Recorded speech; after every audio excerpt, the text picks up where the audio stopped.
Welcome to the Procurement Software Podcast, where we aim to educate and inspire you about how technology is changing and shaping our profession.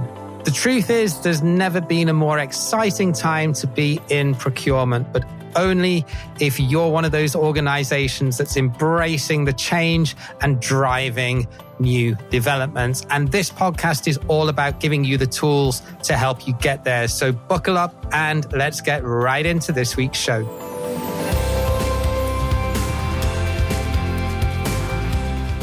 Hi there, James here, and welcome to another episode of the Procurement Software Podcast.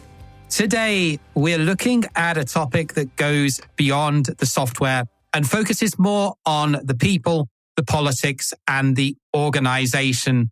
And these aspects, we often don't talk about that much on the show, but we're going to approach them today because I really want to look at, and been wanting to do this for some time, some of the things that no matter what software you have, digital procurement transformation is never going to be able to fix these things. So I've got a list of 10 and I'm going to jump straight into them. But before I do, if you haven't come across them already, then check out our tech maps. If you want to get a PDF download of all of the different procurement tech solutions that are available in your specific arena, whether you're looking procurement software focused on SMEs, on the mid-market, or on enterprise, we've got a tech map specifically tailored to each of those, and you can download them completely free of charge in our store. Head to store.procurementsoftware.site and grab yourself a copy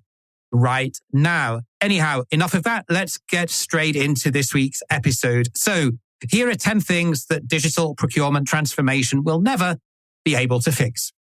Number 1, no vision of the why that's driving digital transformation. So you've started a digital procurement transformation and you haven't really thought about the end in mind. If you take that approach, then it's never going to deliver the results that you expect. So if you just decide to implement a specific brand of software because a research house or an analyst firm labeled it as want to know or a magic quadrant or put it in the top right-hand box of one of their 2x2s, that's a very foolish strategy. Yes, analyst reports are useful as part of a broader due diligence process on the software, but you shouldn't just trust them alone. And the software itself is never going to be a magic bullet. So you need to take a look back at your organization and think, where are you struggling? What are you struggling with? What's the specific issue? What's the biggest pain point in your organization that you want to solve? Until you can answer that question, it is completely futile having any discussions with software vendors. Otherwise, a salesperson's always going to tell you that they're the answer to all of your prayers, which, of course, we know is rubbish. Number 2 is your procurement team's capabilities. Now, might be time for a bit of a harsh reality check here, but if you've got a team of average performers who are pretty closed-minded and not very open to change, when it comes to upskilling and embracing new technology, you've really got 2 distinct choices. Either you're going to have to invest a lot of time and effort in developing their mindset and nurturing those cultural shifts in your organization, or you're going to have to acknowledge that you're going to have to replace a significant portion of your team to get the best out of the transformation. And of course, that's easier said than done, depending on local labor laws, wherever you may be located. Number 3, no investment in learning and development. So following on from point number 2, if your organization is too cheap to invest in its people, then I'm sorry, but you're just going to fail. It's one thing complaining that you've got some capability gaps, but it's a completely different ballgame if you're working for a company that steadfastly refuses to invest in those team members that you expect to be able to close those gaps. And let's be honest, it's a lot more expensive to hire new people than it is to upskill your existing team. So if you're having a battle with your CFO over training budgets, then perhaps it's time to be a bit more bold and be a bit more demanding and explain the business case as to why it's a relevant and valuable and absolutely necessary investment. Cancelling training budgets is one of, if not the most commercially illiterate actions a leader can take. But it's not just about budget. If your L&D budgets aren't what you'd like them to be, maybe it's time to think outside of the box. And, you can subscribe to podcasts or YouTube channels or Substack newsletters. Loads of great procurement creators out there if you want to take a more do-it-yourself approach, if you simply just don't have those resources within your organization to be able to have proper learning and development strategy. Number 4 is a lack of mandate for procurement in your organization. So anyone who's a bit of a procurement veteran here has probably been there and got the t-shirt in some or other organization that you've worked for at some point within your career. Sometimes we just don't have the mandate or the stature politically or organizationally to be able to really instill and drive that change. It could be a procurement leadership issue. It could be a wider company culture issue. It depends on the organization. But the point I'm trying to make here is when you're up against this, there's no point beating yourself up about it. Driving a procurement transformation agenda in a company where procurement has a weak mandate is just not going to succeed. So unless you're going to change your job, the only way to approach this is really to take small baby steps and to slowly build allies within the organization. And slowly but surely, especially if procurement is decentralized and local teams have a lot of autonomy, these small steps are going to be the only way that you're going to start to make change. Number 5 is the we've always done it this way company culture. And this is strongly connected to the last point. It's kind of like we know better because we don't know any better. It's a very toxic mindset and it can often be very pervasive in a business culture, and it can be difficult to quickly change that.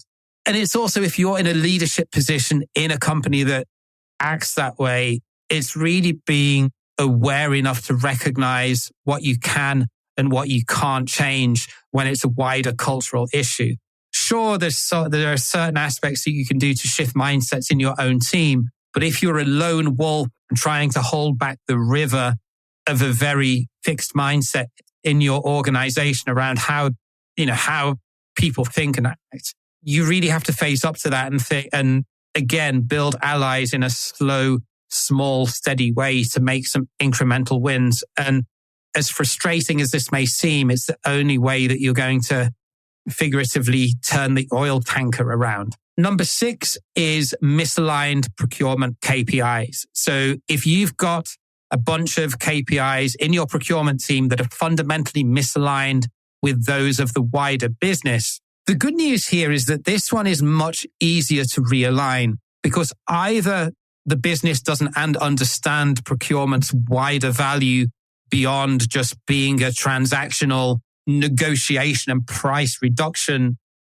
department, or it could just mean that the CPO's ego is getting in the way of his or her organization's ability to make a bigger impact on the business.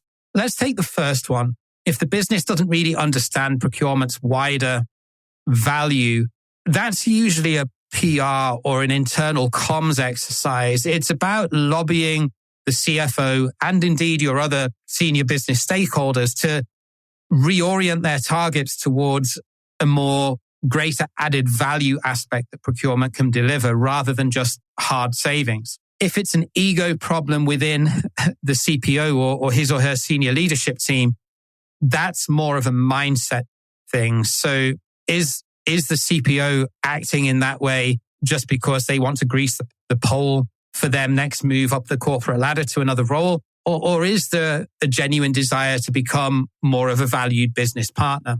Number 7 is poorly communicated procurement processes. And I could talk all night on this one. This one never ceases to amaze me because it's such an easy one to change. And yet I see so many procurement processes that are so badly written. They look like they've been written by lawyers or internal audit people. Think about it. Your stakeholders are busy, real talk, they've not got time to read through a 20-page boring PDF document that's written in procurement jargon that's full of acronyms. What are they going to do instead? They'll just go down the maverick spend route and go around you. It's much easier for them to do that, maybe take a slap on the wrist from their boss, than it is to spend half a day figuring out how to buy something compliantly. If your procurement process is more than 1 page long, I genuinely believe that it's too long. And yes, you need to have the finer detail documented somewhere. Of course, it's way more nuanced than just having a simple 1-pager. But you need to make sure that 80-90% of your organization can understand in simple language, in simple graphics or in videos, how to initiate a purchase request and easily be able to do it without having to fumble around in their ERP system or in ancient P2P software. So if you want to drive digital procurement transformation and get some cutting edge tech, really when you're communicating your processes internally, you need to think and speak like a marketer. And maybe the best strategy that you can deploy here is to talk to your marketing team and say, hey, can you give me some internal comms training of, how I should do this? Because, I understand procurement people traditionally aren't necessarily good internal communicators and not good copywriters and not good marketers. They're not graphic designers, but these are the skills that you need to have if you're going to win the hearts and minds of your business and get them to be compliant. You need to make it as easy as possible for them to comply and not, build obstacles and put complicated processes in front of them. Number 8 is CFOs. And I'm laughing when I say this because I've been there. CFOs who only recognize PPV, purchase price variance savings. I've dealt with this one. A very stiff, unwavering German financial controller that point blankly refused to acknowledge any saving that I reported that wasn't 100% traceable to P&L. There are 2 things that you can do here. You can either build allies within your organization to try and get them to change their mind and slowly but surely turn it around, or you could just accept that certain types of procurement tech are going to be very difficult to get a budget for and to implement in a type of organization that thinks and reports in this way. So, if you're looking at SRM platforms, for example, that's a great example. It's unless the organization reports on and tracks wider value, it's going to be very, very difficult to get a budget for that type of tech because SRM typically doesn't deliver hard savings. It delivers wider value within the business, in terms of avoided cost, for example, or innovation, additions to the top line. But generally, it doesn't deliver hard PPV savings. So I think you just need to be mindful in organizations that operate like that, what type of procurement tech you're likely going to be able to get a budget for. Number 9 is rigid, inflexible procurement governance. So I'm a massive advocate of pragmatism over process every single time. However, some organizations aren't. And especially in more regulated industries and in more rules-based and hierarchical business cultures, you are going to get a more rigid or a less flexible type of governance environment that you're going to find yourself in. Digital procurement transformation works best when the technology helps to steer the process. It works or tends to work less well when it's caged in by an inflexible, rigid process. And technology is changing so fast. I mean, just look at the procurement tech market. Look how much acquisition there is going on right now as I record this at the beginning of October 2024. Look at how many new applications are coming onto the market. Look how many new modules are being launched by procurement tech vendors. Things are changing so fast that trying to build technology and make it fit into an archaic process is very unlikely to succeed. I would say, respectfully, maybe understating that.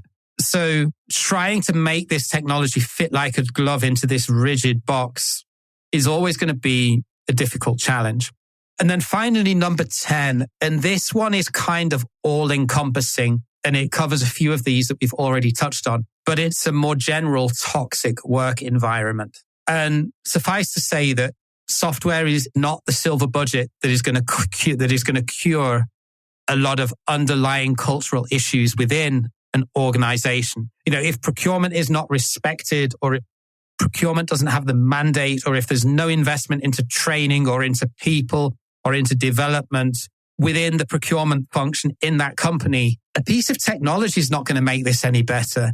If anything, it's possibly going to make it worse, because if you're spending money on some tech and you don't have the mandate to push adoption of that tech, people are going to resent the fact that you've had investment into something that doesn't get used. So if your organization has any symptoms of any of these 10 things that we've covered, I would strongly recommend, or I would insist even, that before you speak to any software vendors, or before you even look at doing RFI activities, or maybe taking some external expertise from someone like myself or other people in this space who advise on this type of thing, spend some time on internal strategy of how you're going to tackle some of these challenges and roadblocks, because what needs to happen to potentially overcome or mitigate some of these is paramount to ensuring that any sort of digital procurement project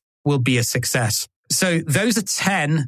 Sure, there's some more out there that if you want to drop me a message on LinkedIn, maybe we'll do a follow-up episode at some point and tackle 10 more. But those are the 10 that when I brainstormed came to mind, and I think has captured most of what could scupper a digital procurement transformation project. No software is going to solve any of those. So hope that was helpful. Would love to hear from you and to hear your digital procurement transformation horror stories if you've got some of them. Might even get a couple of you on as guests if you'd like to be a guest on the show and talk about some of your failures and how you learned from them. I do genuinely think that these are really advantageous episodes, the real life case studies. So if you'd like to come on the show and talk about that, just drop me a line.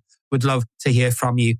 But that's it until this time next week. Thank you again for listening. And I would love it if you leave us a review on Apple Podcasts, Spotify, YouTube Music, or wherever it is that you listen to the show.